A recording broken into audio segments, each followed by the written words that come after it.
I'd like to welcome Nikki Wesley back into our studios. It's that time of week again where all the papers are being delivered. Yep. And what is the big story this week? Let me guess, it has to do with the election because we're just a little bit more than 3 weeks away. That's right. So in the Milton Canadian Champion, the Burlington Post, and the Oakville Beaver this week, you'll find coverage of our election candidates. There's a Q&A this week, as well as if you go on to InsideHalton.com, there are also all of their bios if you missed those last week. And of course, this will continue right up to the election, I'm sure. Absolutely. Now, the second story that I wanted to talk about and touch on was a report that came out last week in schools, both private and public, Catholic and public school boards, that there is an unacceptable amount of lead in some of the water taps. Yes, so Sarah Piesker, our reporter, looked into that, and both in the public and the Catholic board, they seem to have a problem that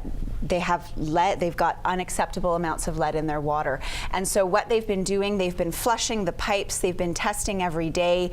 Robinson parents got a letter home just making parents aware. But we've had feedback from parents saying, you know, my children's not a guinea pig. I'm sending my child with bottled water to school until this is sorted out. Well, of course, I would too. And the World Health Organization suggests that no amount of lead is acceptable in children. So hopefully the schools will be on top of that. Absolutely. And a new feature happening in your papers is to do with food, and all those pictures make me very hungry. So tell me a little bit about that. So I got the pleasure of going up to Resposta, which is actually up in Campbellville.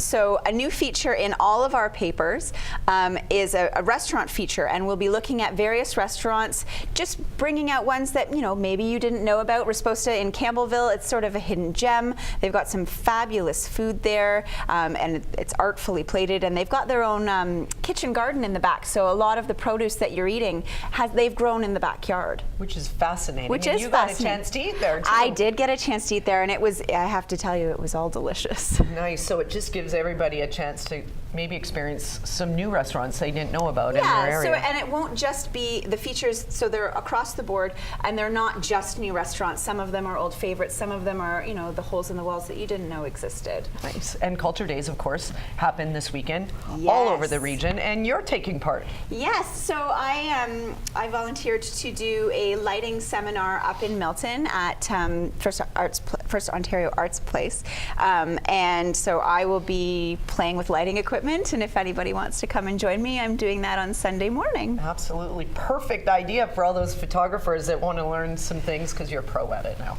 Well, yeah. If anyone has any ideas to suggest to the Metroland paper, here is the information up on our screen, and you can contact them about any ideas that you may have.